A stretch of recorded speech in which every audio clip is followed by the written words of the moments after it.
Good morning, students. To all of you, I am Ranbir Yadav, physics faculty. So, students, in previous lecture we discussed about general feature of Earth magnetic field. In today lecture, we discuss about magnetic element of Earth magnetic field.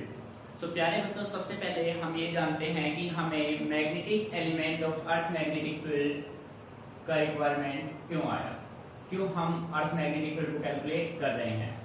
जैसा कि आपने पिछले lecture में हमने आपसे कहा था कि the strength of earth magnetic field is 10⁻⁴ tesla and at that the strength of earth magnetic field is 0.35 into 10⁻⁴ tesla. So प्यारे बच्चों, अर्थ की सरफेस पे मैग्नेटिक फील्ड का स्ट्रेंथ और दिल्ली में मैग्नेटिक फील्ड का स्ट्रेंथ ये आपने कंसीडर कैसे किया, किसकी हेल्प से आपने इसको फाइंड आउट किया। यानी कि मान लीजिए ऑल ओवर वर्ल्ड किसी भी अर्थ के सरफेस पे कहीं भी आपको magnetic field strength find out करना है तो आपको जो एलिमेंट का रिक्वायरमेंट होता है वो सभी आपके कौन से एलिमेंट होंगे, वो सभी आपके एलिमेंट होंगे magnetic element of earth magnetic field. ये वही एलिमेंट है जिनके हेल्प से आप अर्थ के सरफेस पे कहीं भी मैग्नेटिक फील्ड के स्ट्रेंथ को फाइंड आउट कर सकते हैं। तो प्यारे बच्चों, अपने लेक्चर को स्टार्ट करते हैं। अपना आज का टॉपिक होगा magnetic element of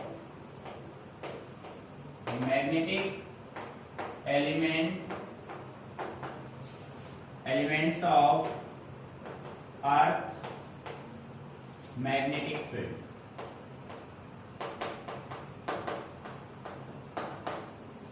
magnetic elements of earth magnetic field. तो प्यारे बच्चों, सबसे पहले हम ये जानते हैं कि भाई जो magnetic element of earth magnetic field ये होता क्या है। ठीक है, इसकी स्टेटमेंट क्या है, डेफिनेशन क्या है इसकी, तो इसके बारे में अगर हम बात करें तो आप ये कह सकते हैं magnetic element at a place are those parameters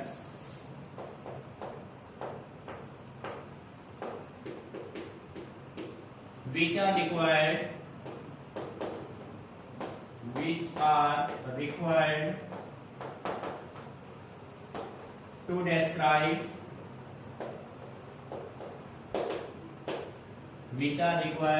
to describe the magnetic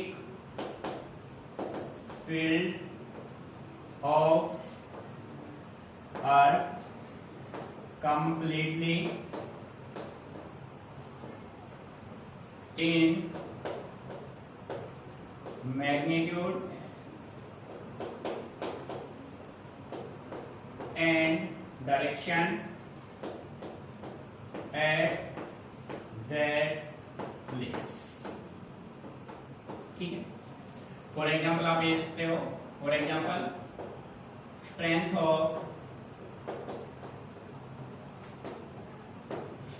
of earth magnetic field at Delhi is 0.35 into 10⁻⁴ tesla. So प्यारे बच्चों, ध्यान दीजिए, magnetic element of earth magnetic field की अगर आप बात करें तो आप ये कह सकते हैं मैग्नेटिक एलिमेंट किसी भी प्लेस पे वो पैरामीटर्स होते हैं जिसका आपको रिक्वायरमेंट होता है to describe the magnetic field of earth completely.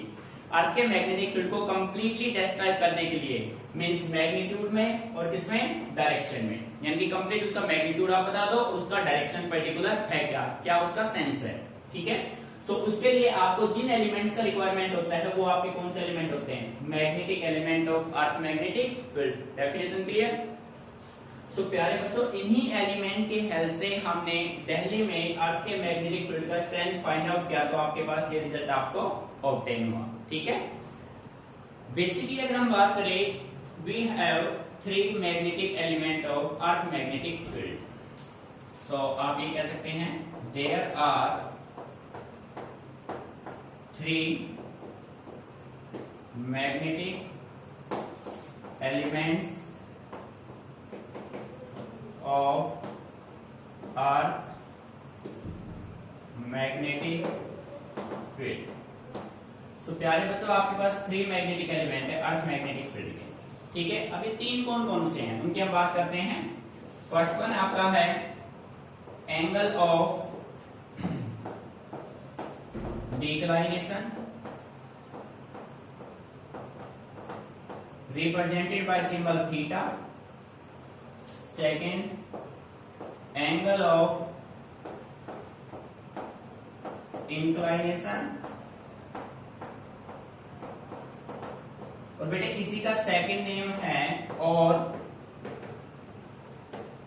Angle of D, और इसको आप रिप्रेजेंट करते हैं सिंबल डेल से, ठीक है। थर्ड वन आपके पास होगा हॉरिजेंटल कंपोनेंट, हॉरिजेंटल कंपोनेंट, ठीक है प्यारे बच्चों, इसका सिंबल होगा H। ये 3 एलिमेंट है जिसके हेल्प से आप अर्थ के सरफेस पे कहीं भी मैग्नेटिक फील्ड की स्ट्रेंथ को फाइंड आउट कर सकते हैं, ठीक है। फर्स्ट आपका angle of declination represented by symbol theta, angle of inclination और angle of dip horizontal component, clear. So बच्चे इसको कंप्लीट स्टडी करने से पहले हम कुछ बेसिक टर्मिनोलॉजीज में यूज होने वाला है उसके बारे में बात कर लेते हैं। देखिए आपके पास कंडीशन क्या था, जनरल पिक्चर में आपने स्टडी किया था। मान लीजिए ये आपके पास अर्थ है, ठीक है भाई, ये अपना अर्थ हो गया, और इस अर्थ में मान लीजिए कि आपके पास ये कोई एक मैग्नेट है। जब आप इस मैग्नेट को फ्रीली सस्पेंड करेंगे ये ऑलवेज नॉर्थ साउथ डायरेक्शन में ही एक्सिस्ट करेगा, क्लियर है ना। जब आप किसी भी मैग्नेट को, मान लीजिए यहाँ पे आपके पास ये कोई एक मैग्नेट हो गया, ये कंडीशन आपने मेंटेन किया,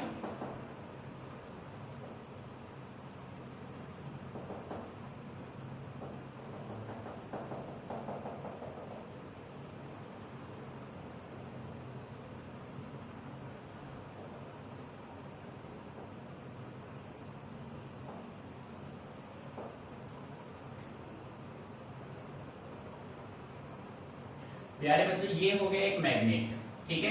इस मैग्नेट का ये हो गया नॉर्थ पोल, ये मैग्नेट का हो गया साउथ पोल, ठीक है। और this is the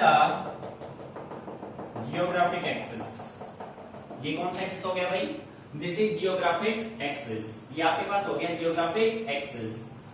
this is magnet का बेटे नॉर्थ पोल है ना, तो जियोग्राफिक कौन सा होगा, जियोग्राफिक साउथ पोल होगा। मैग्नेट का साउथ पोल है, सो जियोग्राफिक क्या होगा, नॉर्थ पोल होगा। ये आपको माइंड में रखना है, ठीक है। अब इन दोनों के बीच में जो एंगल बनता है वो अप्रोक्सीमेट कितना बनता है, 20 डिग्री। तो प्यारे बच्चों ये जो आपका होगा, ये जो आपका एक्सिस होगा, ये आपका कौन सा एक्सिस होगा, ये आपका होगा मैग्नेटिक एक्सिस, मैग्नेटिक एक्सिस। ये आपका कौन सा एक्सिस होगा, जियोग्राफिक एक्सिस, ठीक है। ध्यान से देखिए, जब आप किसी भी मैग्नेट को फ्रीली सस्पेंड करेंगे वो ऑलवेज कौन से डायरेक्शन में एग्जिस्ट करेगा, वो ऑलवेज नॉर्थ साउथ डायरेक्शन में ही एग्जिस्ट करेगा, ठीक है। ये अर्थ के एक्सिस, अगर मैग्नेट का नॉर्थ पोल है तो जियोग्राफी कौन सा मिलेगा, साउथ पोल। मैग्नेट का साउथ पोल है तो जियोग्राफी का क्या मिलेगा, नॉर्थ पोल, ठीक है। तो प्यारे तो पहले आप इसको अच्छे से कॉपी कीजिए, उसके बाद इसी के बेस पर हम बात करते हैं। कुछ वर्ड आपके पास बनेंगे, ठीक है, उनकी हम बात करने वाले हैं।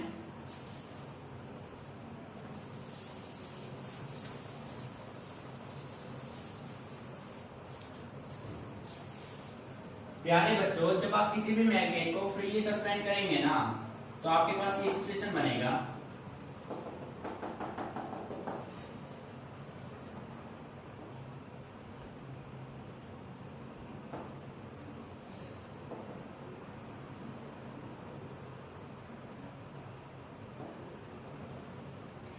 ये मैग्नेट का नॉर्थ पोल, ये मैग्नेट का साउथ पोल, ठीक है। और ये अर्थ का हो गया जियोग्राफिक नॉर्थ पोल, ये साउथ होगा और ये क्या होगा, नॉर्थ। ये हो गया जियोग्राफिक और ये हो गया जियोग्राफिक, ठीक है भाई। आप देखो बेटे इन्हीं के बेस पे है ना कुछ टर्म्स हम यूज करेंगे। एक टर्म आपके पास होगा, एक आप यूज करोगे मैग्नेटिक एक्सिस, मैग्नेटिक एक्सिस।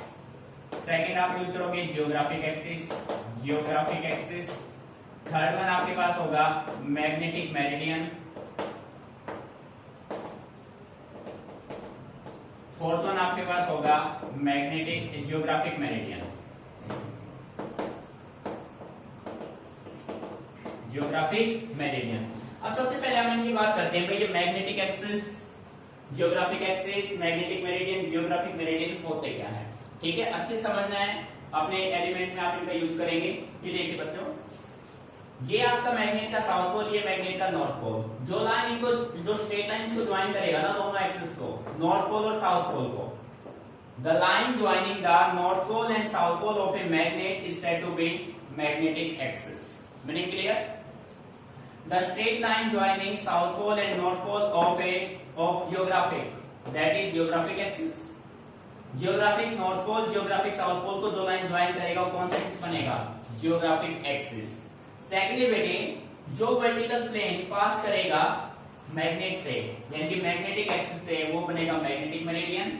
जो वर्टिकल प्लेन पास करेगा जियोग्राफिक से, वो बनेगा जियोग्राफिक मेरिडियन। ठीक है, ये कॉपी हो गया होगा। अब हम बात करते हैं उनकी। ये देखो,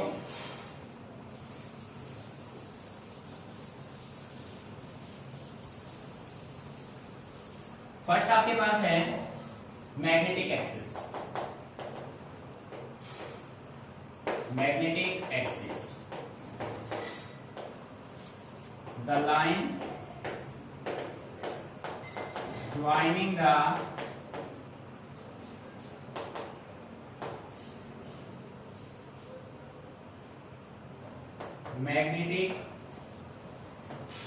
magnetic north pole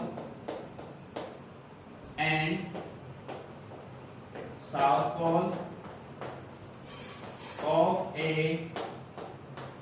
freely suspended magnet is called magnetic axis. It's called magnetic axis। बेटे डायग्रामेटिकली आप समझ सकते हैं, जो लाइन आपके मैग्नेट के नॉर्थ पोल साउथ पोल को ज्वाइन करेगा वो क्या बनेगा? मैग्नेटिक एक्सिस बनेगा। ठीक है, इसी के बेस पे सेकंड आप यूज करेंगे जियोग्राफिक एक्सिस। जियोग्राफिक एक्सिस, सो आप कह सकते हैं the straight line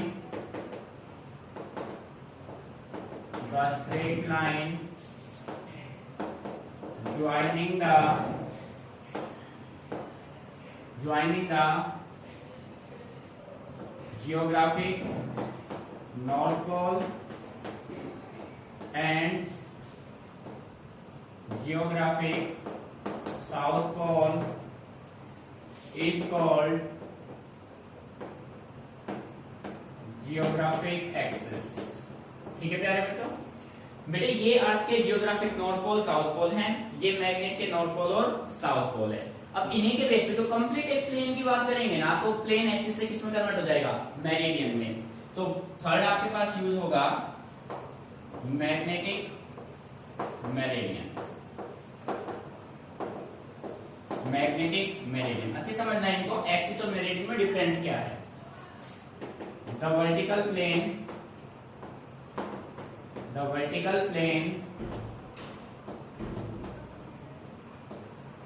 containing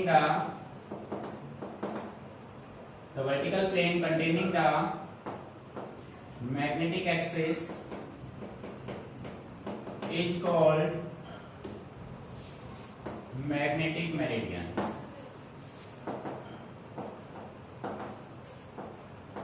ठीक है प्यारे, सिमिलर फोर्थ वन आपके पास बनेगा जियोग्राफिक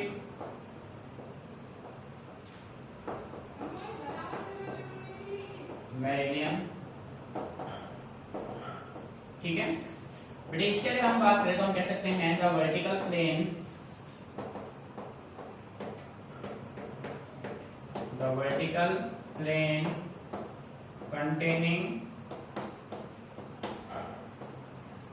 containing the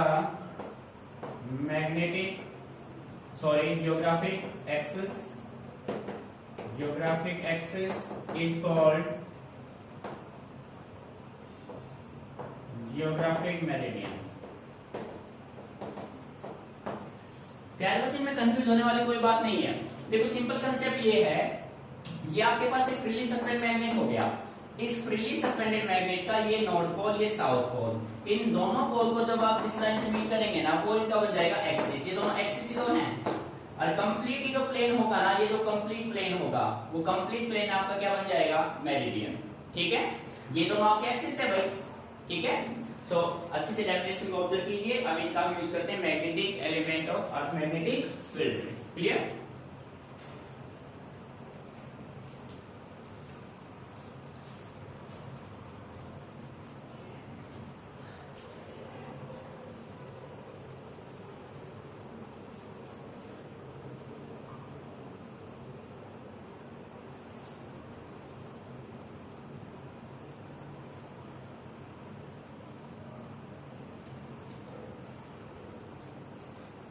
तो प्यारे बच्चों, कॉपी हो गया होगा। ठीक है, अब हम इन्हीं के हेल्प से सोल्व करते हैं फर्स्ट एंगल ऑफ डिक्लाइनेशन। बेटे काफी इंपोर्टेंट कंसेप्ट है, अच्छे से ऑब्जर्व करना है, एग्जाम में आया क्वेश्चन है। ठीक है, तो देखो फर्स्ट आपने पिक किया angle of declination represented by symbol theta. ठीक है, अब डेफिनेशन की बात करें तो हम ये कह सकते हैं angle of declination is the angle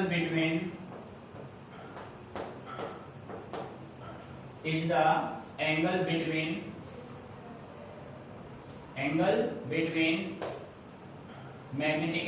magnetic meridian and geographic meridian at that place। बेटे एक डेफिनेशन तो आप ये बना सकते हैं, मीन्स जो मैग्नेटिक मेरिडियन और जियोग्राफिक मेरिडियन के बीच का जो एंगल बनेगा ना, वो आपका कौन सा होगा? That is angle of declination. ठीक है, सेकंड डेफिनेशन आप ये भी कह सकते हैं और angle of declination at a place is the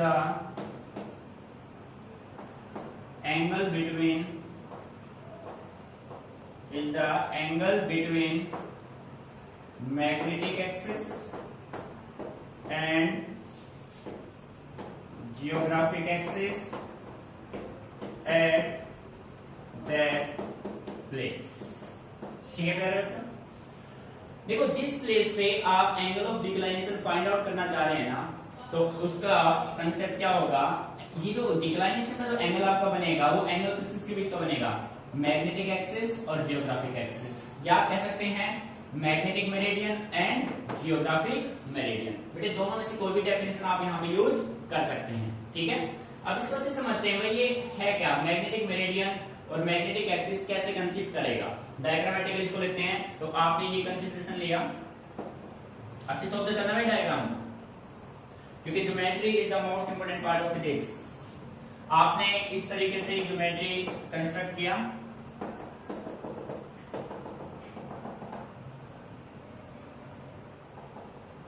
ठीक है। तो प्यारे बच्चों देखो,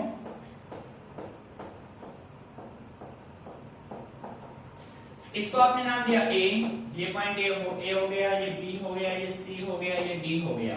इसको नाम दिया आपने बी डैश, इसको आपने नाम दिया सी डैश। ठीक है, अब प्यारे बच्चों एपी जो है ना, यहां पे मैं सबके नाम लिख देता हूं। देखो इस डायग्राम से एपी फ्रॉम फिगर में जो आपका एपी है, एपी आपका है मैग्नेटिक एक्सिस, मैग्नेटिक एक्सिस। प्यारे बच्चों AP dash geographic axis, geographic axis. ठीक है, completely A B C D. प्यारे बच्चों ए बी सी डी एक क्या है? एक प्लेन है।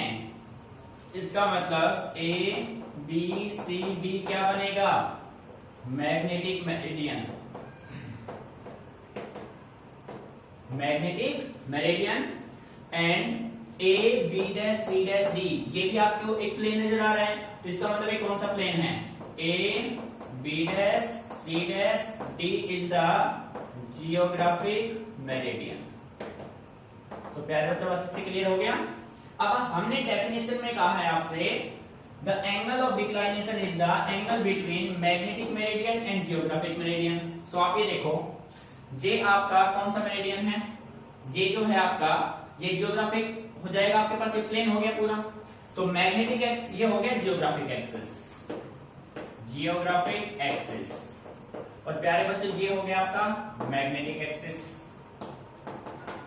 तो डेफिनेशन के अकॉर्डिंग आप देखो, जियोग्राफिक एक्सिस मैग्नेटिक एक्सिस दोनों के बीच का ये जो एंगल बनेगा ना अपना, ये क्या बनेगा, this is the angle of declination. प्यारे बच्चों बातें समझ में आ रही है, जियोग्राफिक एक्सिस मैग्नेटिक एक्सिस के बीच का जो एंगल बनेगा वो आपका क्या बनेगा, that is angle of declination. ठीक है, बात समझ आ रही है। ऐसे ही आपका ये जो एंगल बनेगा ये मेरिडियन प्लेन का बनेगा, देखो यहां पे ध्यान दीजिए बेटे, A B dash C dash D ये आपका क्या है, ये आपका जियोग्राफिक मेरिडियन है, ए बी सी डी आपका क्या है, मैग्नेटिक मेरिडियन है, तो इन दोनों के बीच का एंगल क्या बनेगा, एंगल ऑफ डिक्लाइनेशन। आपको कंफ्यूज होना नहीं है, अच्छे से चीजों को समझ के चलना है। ठीक है बच्चों, यानी कि ये देखो भाई, ये अपना एक्सिस ये अपना एक्सिस बन गया डिक्लाइनेशन, ये कंप्लीटली अपना प्लेन और ये कंप्लीटली अपना प्लेन, इन दोनों प्लेन के बीच का जो एंगल बनेगा वो अपना क्या होगा, वो आपका होगा एंगल ऑफ डिक्लाइनेशन। मीनिंग समझ में आ रहा है, ठीक है, अच्छे से इसको ऑब्जर्व कीजिए। इसके बाद हम फाइंड आउट करेंगे भाई इसका कॉज क्या है, what is the cause of angle of declination. ठीक है,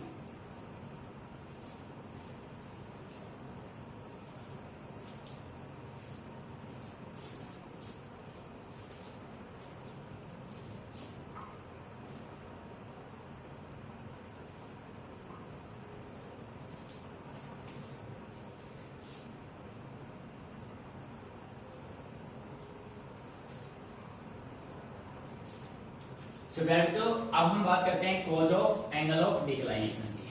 ठीक है, डायग्राम का कुछ ड्रॉ कीजिए आप लोग। Cause of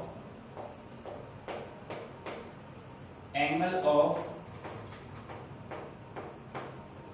declination, cause of angle of declination. ठीक है, देखो इसका कॉज क्या है, आप ये देख लें, जब आप किसी भी मैग्नेट को फ्रीली सस्पेंड करेंगे ना, अर्थ का रोटेशन ईस्ट टू वेस्ट आ रहा है।